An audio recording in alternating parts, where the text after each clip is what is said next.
नेपाल में तख्ता पलट हो चुका है। नेपाल के प्रधानमंत्री केपी सिंह ओली ने दे दिया है इस्तीफा और इसका क्या प्रभाव पड़ेगा हमारे भारत देश में, इन सभी खबरों पर विश्लेषण करेंगे आज पंजाबी पोस्ट पर। नमस्कार, मैं मोहन सिंह और आप सभी दर्शक देख रहे हैं पंजाबी पोस्ट। नेपाल में तख्ता पलट, केपी सिंह ओली ने इस्तीफा दे दिया है वहां के प्रधानमंत्री ने। आखिर क्या वजह रही, क्यों देना पड़ा इस्तीफा, इन सब पर ऊपर आज चर्चा करेंगे और इसका क्या प्रभाव हमारे देश भारत पर पड़ेगा, इस पर भी चर्चा करेंगे। नेपाल में कई दिनों से जो है इस तरह का जो उनका आंतरिक जो आंदोलन था वो धीरे धीरे बढ़ रहा था और युवा समाज ने जो आंदोलन शुरू किया वो तख्ता पलट तक जाकर ख़त्म हुआ।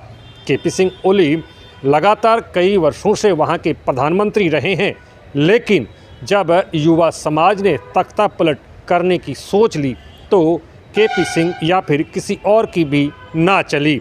धीरे धीरे जो सोशल मीडिया है उस पर बैन लगा दिया गया। जैसे ही बैन लगाया गया नेपाल में सोशल मीडिया पर, ठीक उसके बाद चिंगारी और भड़क गई। धीरे धीरे युवा समाज ने वहाँ की पार्लियामेंट के ऊपर जो है हमला करना शुरू कर दिया, कूच करना शुरू कर दिया। प्रधानमंत्री निवास और मंत्रियों के घर में तोड़फोड़ आगजनी की जो है घटना देखने को मिली और धीरे धीरे जो स्थिति है वो नेपाल की उग्र हो गई। कई जो होटल्स हैं मंत्रियों के और कई जो आवास हैं उनको आगजनी के हवाले कर दिया गया। सड़कों पर प्रदर्शन देखने को मिला, युवा समाज सड़कों पर आ गया और जो है इसका विरोध करना शुरू कर दिया। अतः जो प्रधानमंत्री केपी सिंह ओली हैं नेपाल के, उन्हें इस्तीफा देना पड़ा और जो सूत्रों के हवाले से खबर आ रही है कि केपी सिंह ओली जो है इस वक्त नेपाल में नहीं किसी अन्य जगह पर चले गए हैं। लेकिन इस वक्त जो वहाँ की आर्मी है उन्होंने पूरी परिस्थिति संभाली हुई है। धीरे धीरे जो मांगे युवा समाज की थी उनको पूरी कर दी गई है। कई कैदियों को बरी कर दिया गया है। इसके साथ साथ जो है अभी जो सूचनाएं आ रही हैं कि एक वलेंद्र शाह बोल के जो वहाँ के मेयर हैं वो अब वहाँ के पीएम हो सकते हैं। इन सब बातों की अड़चनें अब शुरू हो गई हैं कि वहाँ की अगली कमान नेपाल की कौन संभालेगा। इस बीच जो है पश्चिम बंगाल की मुख्यमंत्री ममता बनर्जी ने भी अपना बयान दिया है। उन्होंने कहा कि नेपाल और अन्य सभी कंट्रियों से, बांग्लादेश हो चाहे श्रीलंका हो, सभी पड़ोसी जो कंट्रियां हैं, जो देश हैं, सभी से उनको अब अथक लगाव है। लेकिन इस तरह की घटना का प्रभाव हमारे बंगाल में, हमारे देश में ना पड़े, चूँकि सिलीगुड़ी और भी जो यहाँ के क्षेत्र हैं बंगाल के, वो नेपाल बॉर्डर से जुड़े हुए हैं। वहाँ के पुलिस प्रशासन को भी सतर्क कर दिया गया है और इसके साथ साथ मुख्यमंत्री ममता बनर्जी ने आम जनता को भी ये संदेश दिया है कि शांति व्यवस्था बनाए रखें, अफवाहों में ना जाएं। देखो, Nepal is not my country, it's a foreign country, so I can not comments about the foreign countries. Is the government of India, they can utter something. I am not, but they are the neighboring country. We love Nepal, we love Sri Lanka, we love Bangladesh, we love all the bordering state and Bhutan bordering country.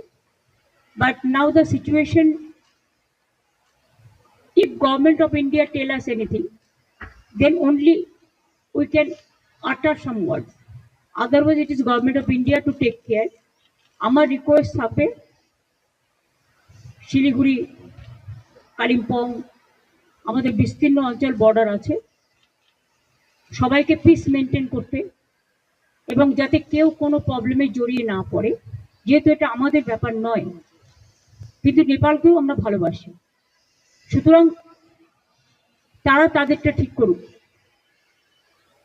আমাদের তো এ ব্যাপারে interfere করা উচিত নয়। কিন্তু আমরা মনে করি প্রতিবেশী ভালো থাকলে, পাড়াপড়শি ভালো থাকলে আমরা সবাই ভালো থাকি। শান্তি থাক, সবাই ভালো থাক। नेपाल एक ऐसा देश है जो कि भारत देश के कई राज्यों से जुड़ा हुआ है, अर्थात कई बॉर्डर एरिया हैं जहां पर नेपाल और भारत देश की सीमाएं मिलती हैं। कई राज्य ऐसे हैं, ऐसा है राज्य में जो यूपी उत्तर प्रदेश भी आता है। इस घटना से उत्तर प्रदेश सरकार ने भी बॉर्डर क्षेत्र में हाई अलर्ट कर रखा है और योगी सरकार ने अपने आला अधिकारियों को, पुलिस प्रशासन को इस जो बॉर्डर एरिया है नेपाल और यूपी का, यहाँ पर भी अपनी गश्ती और अधिक तेज़ी से बढ़ा दी है ताकि किसी भी तरह की चिंगारी हमारे देश भारत या फिर यूपी में ना आए।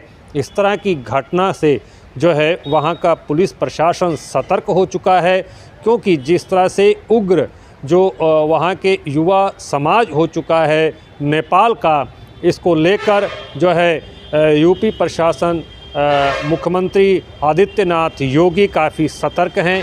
उन्होंने अपने आला अधिकारी पुलिस प्रशासन को भी इस बॉर्डर क्षेत्र में काफ़ी नज़र बनाए रखने का आदेश भी दिया है। उत्पन्न हुई सिचुएशन के मद्देनज़र जनपद बलरामपुर की पुलिस पूरी तरह से सतर्क है और जनपद बलरामपुर की सीमा नेपाल से अंतर्राष्ट्रीय सीमा शेयर करती है और कुल 85 किलोमीटर के आसपास का बॉर्डर है, जिसमें जनपद बलरामपुर पुलिस के 5 थाने लगते हैं और सभी क्षेत्र में पुलिस एसएसबी के साथ मिलकर सतर्क दृष्टि बनाए हुए है। हम लोगों ने एसएसबी के प्रत्येक चौकियों पे एक्स्ट्रा पुलिस बल और पीएसी बल के जवान लगाए हैं और वो लोग लगातार पैदल गश्त वहाँ कर रहे हैं और उस रीजन में सतर्क दृष्टि बनाए हुए हैं। ड्रोन के माध्यम से निगरानी की जा रही है और इसके साथ साथ जो ग्राम सुरक्षा समिति प्रत्येक बॉर्डर गांव में बनी हुई है, पुलिस के द्वारा बनाई गई है, उनके माध्यम से भी सतर्क दृष्टि पुलिस बना। कई देशों में बांग्लादेश के बाद अब चूँकि नेपाल में भी तख्ता पलट कर दिया गया है। आखिर इस तरह की डेमोक्रेसी या फिर इस तरह का आंदोलन क्यों कुचला जा रहा है डेमोक्रेसी को, या फिर क्यों इस तरह के आंदोलन उग्र होकर जो है जनता तख्ता पलट कर दे रही है। धीरे धीरे हमने देखा कि कुछ दिन पहले ही जो है बांग्लादेश में इसी तरह की घटना घटी थी और उसी के तर्ज पर अब जो है नेपाल में भी इस घटना को घटाया गया है। आखिर क्या राज है, क्या कुछ अंतर्राष्ट्रीय जो देश है इनके पीछे उनकी चाल है, या फिर नेपाल की जो अंतर कला है वो खुलकर अब तानाशाही बोला जाए वो सामने आई है। फ़िलहाल जो खबरें जो निकल के आ रही हैं कि वहाँ की जनता अब एक नए और सुशासन प्रशासन की मांग कर रही हैं। फ़िलहाल सभी जगहों पर जो है आगजनी या फिर बोला जाए कि विद्रोह की जो चिंगारियां हैं वो देखने को नेपाल में मिल रही हैं। इस बीच नेपाल का अगला जो नेता जो है देश को संभालने वाला कौन होगा, इस पर भी संशय बरकरार है।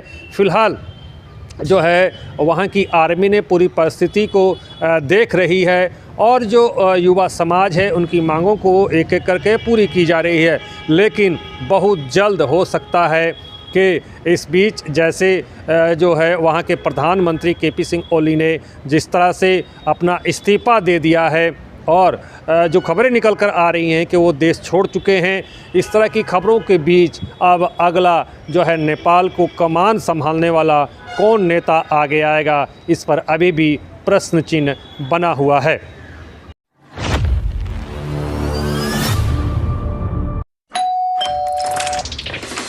सर आप लोग? हाँ हम लोग। सर एक मिनट मेरी बात तो सुनिए। जी कहिए। सुना है बहुत लग्जरियस घर है आपका, सोचा आज देख लिया जाए। Income tax department.